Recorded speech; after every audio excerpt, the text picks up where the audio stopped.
Na aula anterior, identificamos relações entre o perfil de solubilidade dos fármacos e algumas de suas propriedades farmacêuticas e biológicas. Agora, vamos retomar essa questão, enfocando a relação entre os perfis de solubilidade dos fármacos e suas propriedades farmacocinéticas.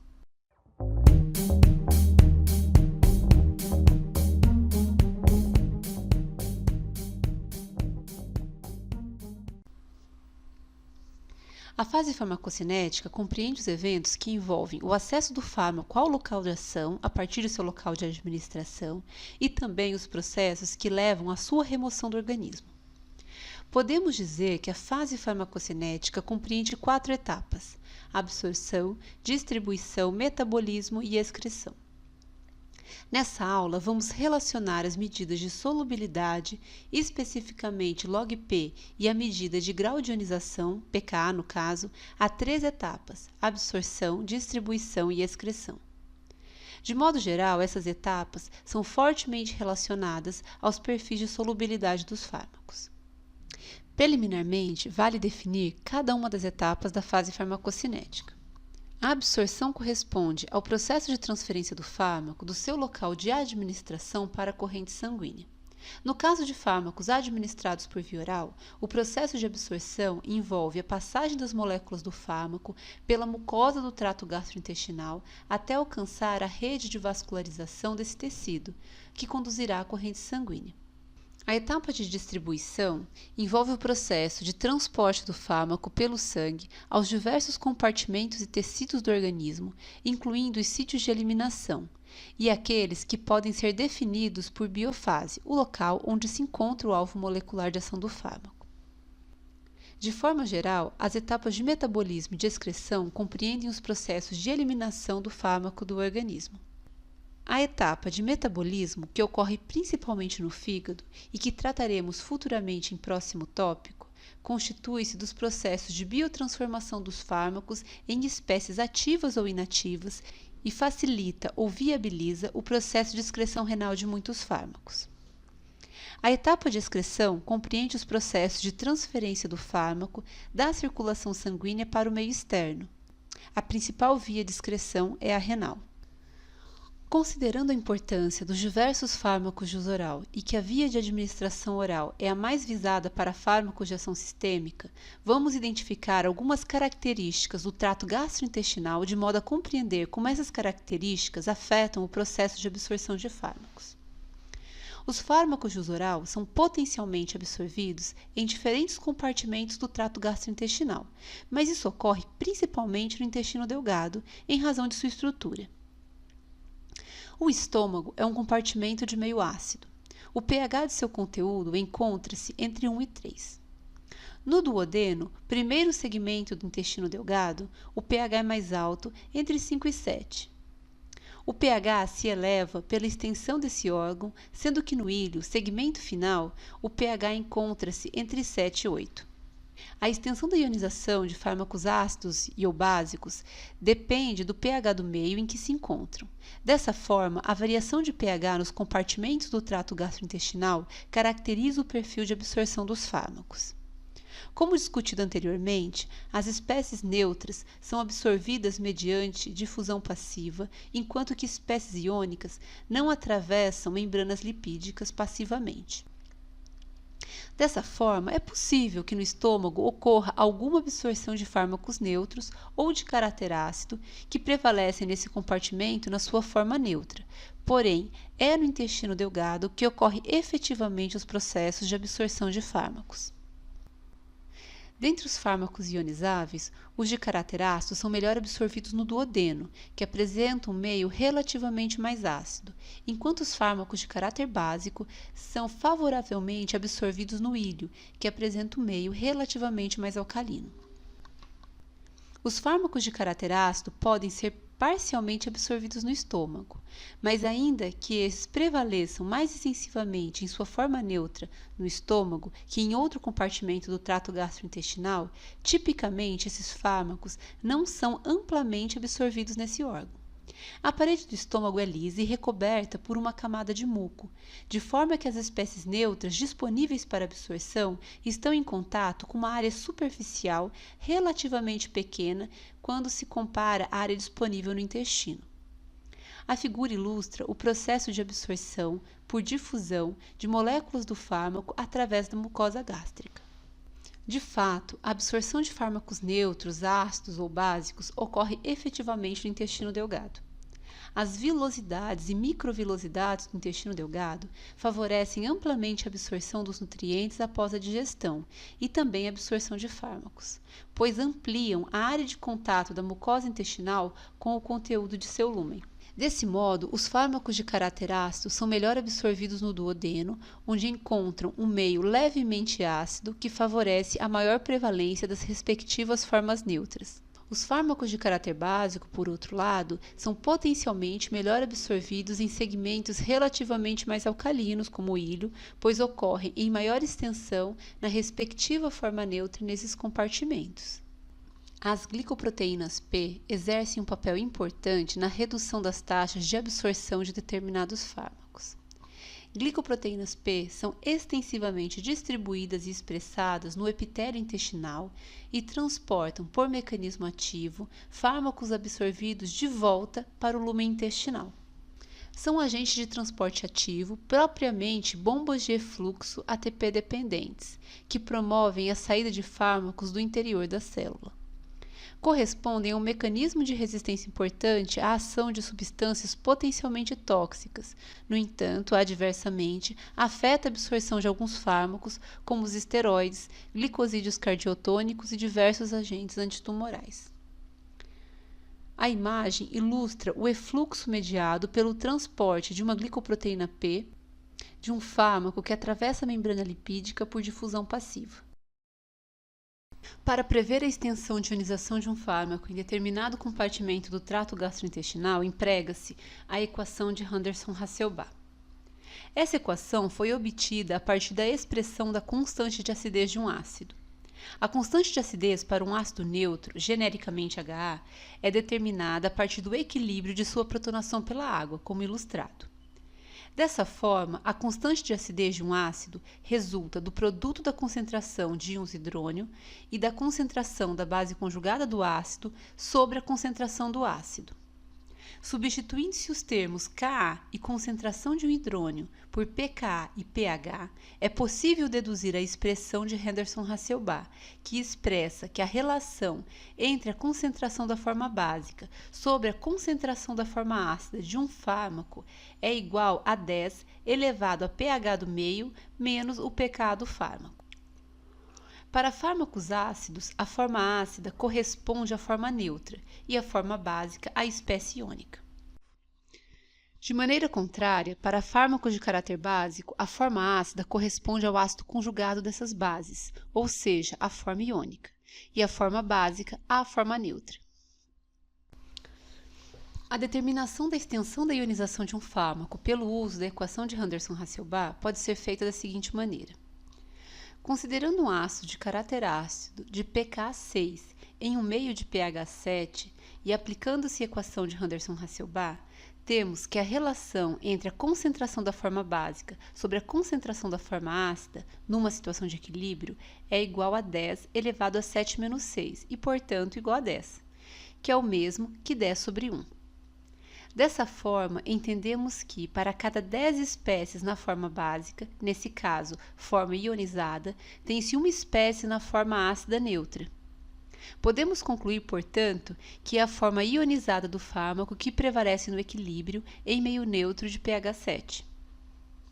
Agora, considerando um fármaco de caráter básico de pK 8, também em meio de pH 7, temos que a relação entre a concentração da forma básica sobre a concentração da forma ácida, nesse caso, a forma ionizada, é igual a 10 elevado a menos 1, ou seja, 1 sobre 10.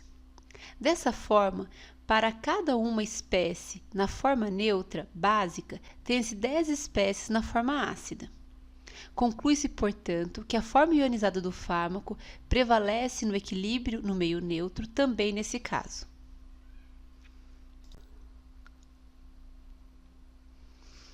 Agora, vou considerar um fármaco em específico, a amiodarona, para demonstrar como se determina o percentual de ionização de um fármaco em meios de pHs diferentes entre si. Primeiramente, é preciso identificar a amiodarona como um fármaco de caráter básico, a partir da identificação do perfil de ionização dos grupos funcionais que constituem sua estrutura. Além do grupo amino-terciário, que atua como básico em reação com o meio aquoso, as demais funcionalidades não são ionizáveis nas condições fisiológicas. Sendo esse um fármaco de caráter básico, o pKa descrito 6,5 corresponde ao pKa de seu ácido conjugado, como ilustrado no esquema. Partindo-se para a aplicação da equação de Henderson-Hasselbalch, podemos determinar que a concentração da forma básica da amiodarona sobre a forma ácida é igual a 1 sobre 3,1. Para expressar essa proporção em termos de percentual, temos que considerar que a soma do nominador e do denominador, o fator 4,1, corresponde a 100% das espécies.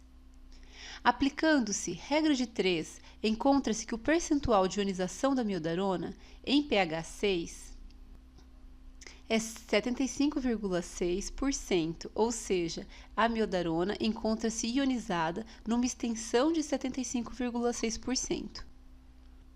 Da mesma forma, desta vez considerando-se a ionização do fármaco no íleo, encontra-se que a relação entre a concentração da forma básica sobre a concentração da forma ácida é de 32 sobre 1, e, portanto, o percentual de ionização da amiodarona é de 3% em meio de pH 8. Dessa forma, podemos demonstrar quantitativamente que fármacos de caráter básico, como a amiodarona, encontram-se extensivamente ionizados em compartimentos de meio ácido, mas predominam nas formas neutras em compartimentos de meio alcalino. Bem, reforçando a questão, as formas neutras de fármacos ionizáveis podem ser absorvidas por difusão, enquanto as formas iônicas não. Em razão disso, de forma geral, fármacos ácidos são melhor absorvidos em compartimentos de meio ácido, enquanto fármacos básicos são melhor absorvidos em compartimentos de meio alcalino.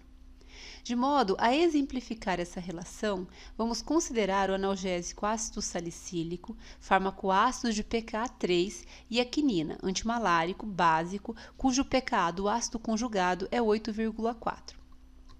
Os percentuais de absorção mostrados na tabela descrevem a influência do grau de ionização na absorção intestinal, a partir de ensaios in vitro empregando-se intestinos de rato.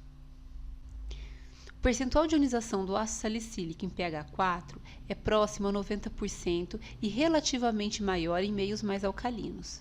O seu percentual de absorção nesse pH é de 64% e progressivamente menor em meios de pH mais alto. Para a quinina, por outro lado, o aumento do pH do meio favorece sua absorção, uma vez que o percentual de ionização se reduz com o progressivo aumento do pH do meio. Na figura direita estão descritos os respectivos valores de percentual de ionização dos fármacos em pH 4 e em pH 8, o que permite a comparação com os dados da tabela. O perfil de solubilidade de um fármaco também se relaciona ao seu perfil de distribuição. A distribuição de fármacos é geralmente medida em termos de volume de distribuição, que corresponde à relação entre a quantidade total de fármaco no organismo e a concentração plasmática do fármaco. A distribuição é mais rápida quanto maior o volume de distribuição. A distribuição de muitos fármacos do plasma ao tecido-alvo é afetada por diversos fatores, sendo o mais importante o percentual de interação com proteínas plasmáticas. A varfarina, por exemplo, apresenta alta afinidade por proteínas plasmáticas, sendo seu percentual de interação de 99%. E seu volume de distribuição é mais baixo que o da teofilina, que interage com menor afinidade às proteínas plasmáticas. Os tempos de meia-vida desses fármacos também são diferentes. O tempo de meia-vida corresponde ao tempo gasto para que a concentração plasmática de um fármaco no organismo se reduza à metade. O alto percentual de interação com proteínas plasmáticas da varfarina afeta sua distribuição para os tecidos de eliminação, o que contribui para valores relativamente mais altos de meia-vida em relação ao da teofilina. Vale destacar que a maior parte dos fármacos apresenta percentual de interação com proteínas plasmáticas maior que 90%. No entanto, a distribuição é realmente afetada para compostos com percentuais de interação maiores que 99%. Em geral, fármacos mais lipofílicos apresentam maior percentual de interação com proteínas plasmáticas, sendo que dentre os fármacos com percentuais maiores que 99% estão fármacos ácidos com log P maior que 0 e fármacos básicos ou neutros com log P maior que 4. Para os fármacos Rolipram e Loperamida, neutro e básico respectivamente, observa-se que o que apresenta maior valor para a fração livre no plasma, ou seja, o que interage relativamente com menor afinidade com proteínas plasmáticas, é o fármaco menos lipofílico, o Rolipram no caso. As principais proteínas plasmáticas que interagem com fármacos são albumina, glicoproteína alfa-ácida 1 e lipoproteínas. De modo geral, fármacos ácidos e neutros se ligam à albumina e os básicos à glicoproteína alfa-ácida 1 e a lipoproteínas. Por outro lado, fármacos altamente lipofílicos podem particionar em grande extensão para tecidos gordurosos, e isso contribui para altos tempos de meia-vida, mesmo para fármacos com baixo percentual de interação com proteínas plasmáticas, como é o caso da cloroquina. Da mesma forma, o volume de distribuição da cloroquina é bastante alto por esse se depositar no tecido adiposo. O esquema à direita ilustra o fluxo de distribuição entre a corrente sanguínea, os fluidos extra- e intracelulares e o tecido adiposo. A distribuição para o sistema nervoso central é particularmente afetada pela lipofilicidade do fármaco. Fármacos de ação central devem transpor a barreira hematoencefálica. A barreira hematocefálica é uma estrutura de permeabilidade altamente seletiva que protege o sistema nervoso central e permite apenas a passagem de substâncias muito lipofílicas. Como ilustrado na imagem à direita, a barreira hematoencefálica é constituída por células endoteliais e astócitos estreitamente unidos, o que reduz a permeabilidade vascular no tecido cerebral. Por essa razão, o acesso ao sistema nervoso central pode ser controlado pela lipofilicidade do fármaco, o que pode ser exemplificado para anestésicos gerais.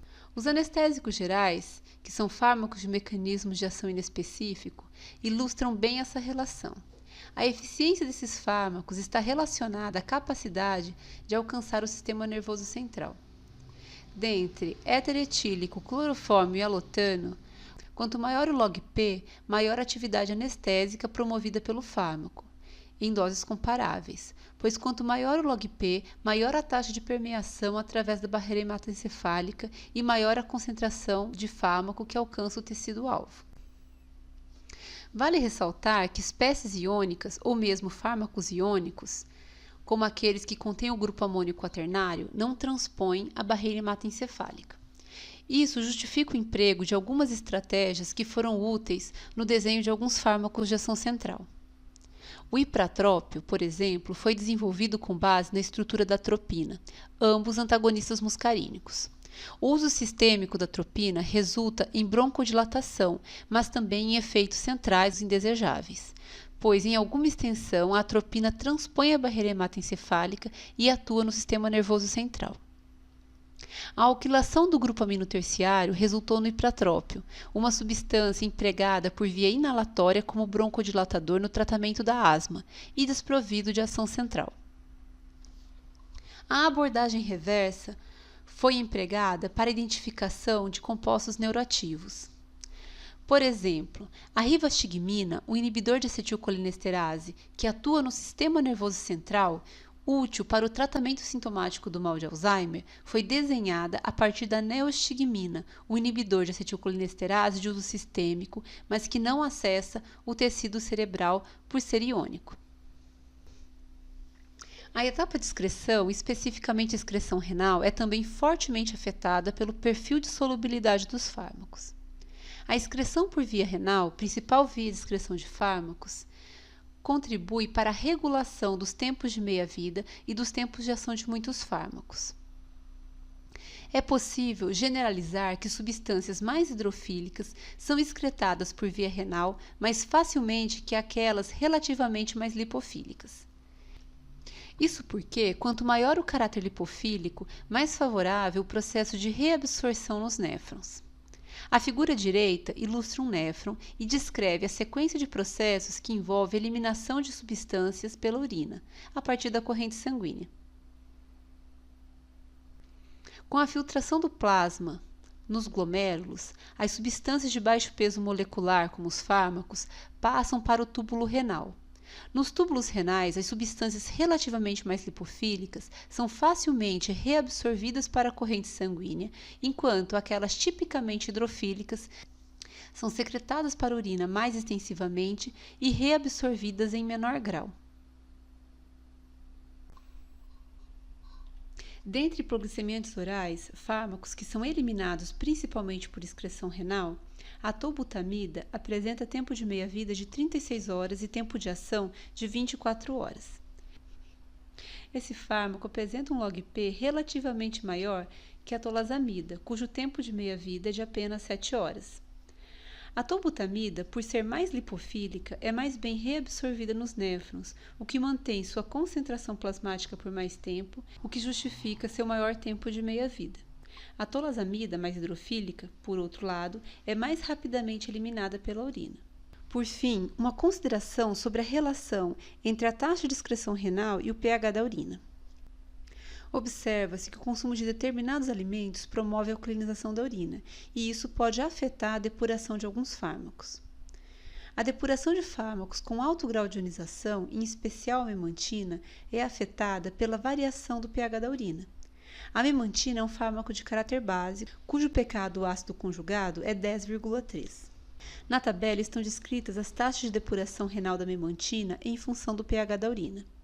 A taxa de depuração renal em pH levemente alcalino, de 7,9, é bastante menor que quando o pH é 4,4.